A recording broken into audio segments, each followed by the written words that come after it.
what you came for. Blood on the game bowl. Everybody drop it like rainfall. This is your moment. Eyes on a puppet. Can't think, chest just open. And they're singing your praises. La la la. Screaming your name. La la la la. One more step, you're immortal now. 'Cause once you play God, once you play God, they're gonna crumble one by one. Then we gonna ride right into the sun. All right, now that I got your attention with that quick intro, I'm going to give you guys everything you need to know regarding my Phoebe and how you can go about doing this much damage, if not more. We're going to talk about her best echoes, teammates, weapons, skills, and everything else. So let's hop right onto the video. All right, so Phoebe is a very versatile spectro DPS / sub DPS and buffer for Frazzle teams. She deals heavy damage through DOT and heavy attacks based around spectral Frazzle. When it comes to her stats, it's simple. Much like other DPS, you're going to look for crit rate, crit damage, and attack percentage, and also energy regen and heavy attack are really going to favor her kit. And the best part about her is that she's extremely easy to build. Between her weapon and her 5-piece echo set, she has tons of crit rate, allowing other echoes to manage other stats, maybe even skipping a crit rate substat or two in one of your pieces. Now, when it comes to weapons, there's a lot of options. First off, you have the brand new free option that you got right here, Ocean's Gift, which once again will work with Spectral Frazzle. Everybody can get this right now, and it's a very good option. You also have String Master, which is also very good, giving you crit rate as well, and it's a very, very viable option. Now, her best in slot, like always, is going to be Luminous Nymph. When it comes to the ability, Home Building's Anthem increases attack by 12%. Dealing damage to target with Spectral Frazzle grants the wielder 14% basic damage bonus and 14% heavy attack damage bonus, stacking up to 3 times for 6 seconds. Casting the outro skill amplifies the Spectral Frazzle damage on targets around the active resonator by 30% for 30 seconds. This is her best in slot. It works with her like bread and butter. They just go really, really good together. And the best part about her is that, like I said, you don't necessarily need it. You can go ahead and get this, and yes, you're going to be missing out on some of the stats like the big crit rate over here, but it's still a very good weapon. And if you have String Master, you don't even have to worry about getting this weapon because String Master is very, very good. Now, moving over to her Echo set, there are 2 different ways you can go about building her. I will talk more about this in a second.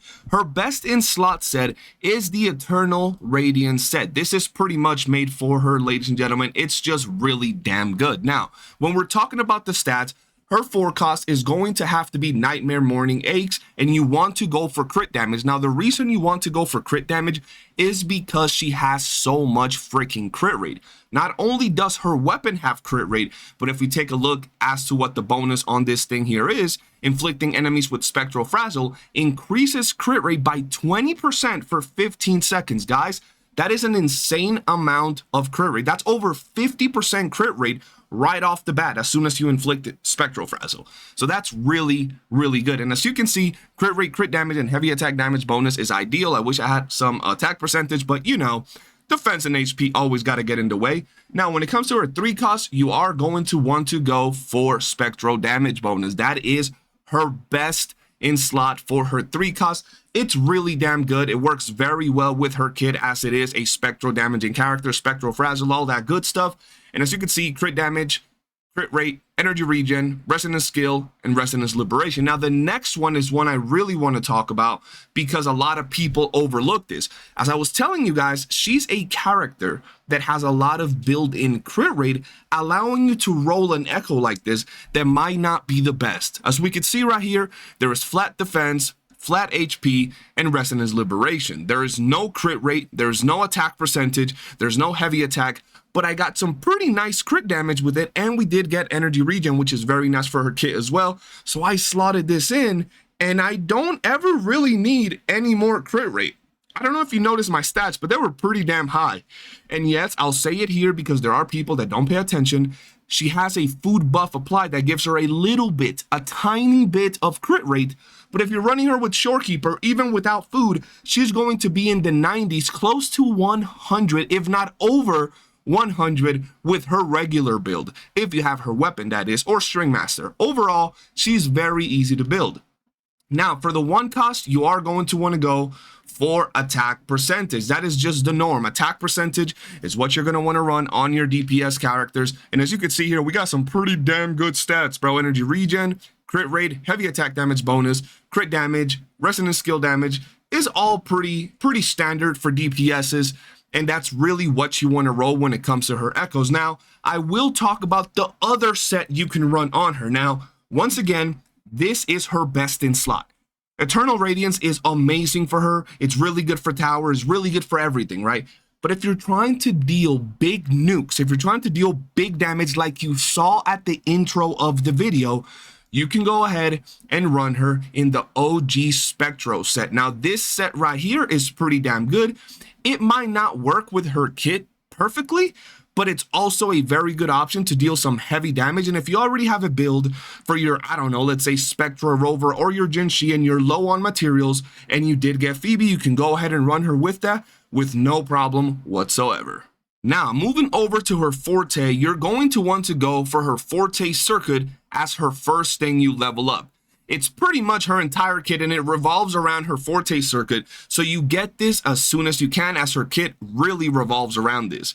After this, you're going to want to go for Resonance Liberation so you can get a big old hit when she boinks people with her staff.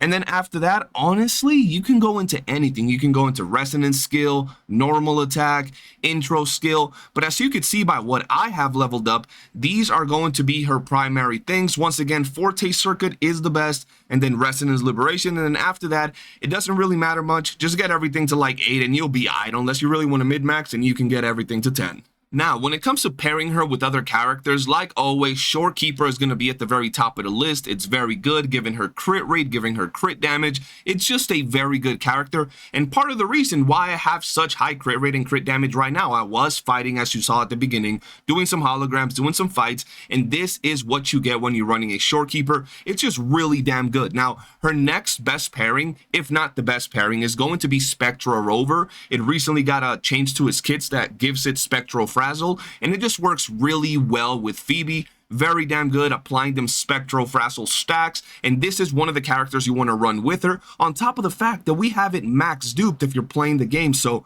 why the hell not? Now, other characters that you can go ahead and run with her are characters like Verena, Mortefi, Sanhua, and overall, there's some other characters you can play with her depending on what you're trying to do, whether you're trying to do DOT or you're trying to do the big boink damage with her staff. But that's pretty much it, ladies and gentlemen. That's all you really need to know regarding Phoebe. Her DOT is really damn fun, dealing those Spectral Frazzles, dealing damage consistently, and seeing the big numbers when you're actually doing all your rotations and buffs is extremely fun. And that's not even adding into the equation how fun she is to play, how fun she is to explore the overworld, and the fact that we are going to be getting more Spectral Frazzle units. But that's pretty much it, ladies and gentlemen. Let me know what you think of my character. Let me know what you think of Phoebe overall in the comment section below. And for now, thank you for watching, and I'll see you on the next one. Peace.